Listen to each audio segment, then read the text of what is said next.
yun. Ano yung una natin dapat gawin para first is you have to desire. Desire, diba? Second is you have to believe. Yan.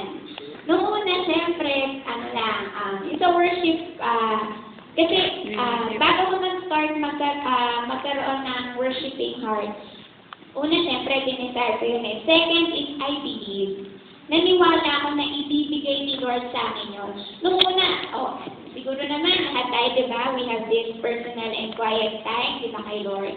Noong nagsisimula ako, ang hirap pumasok sa presensya ni Lord. Yung naka-experience nun, nung nag-umpisa ka, ang hirap-hirap pumasok, diba?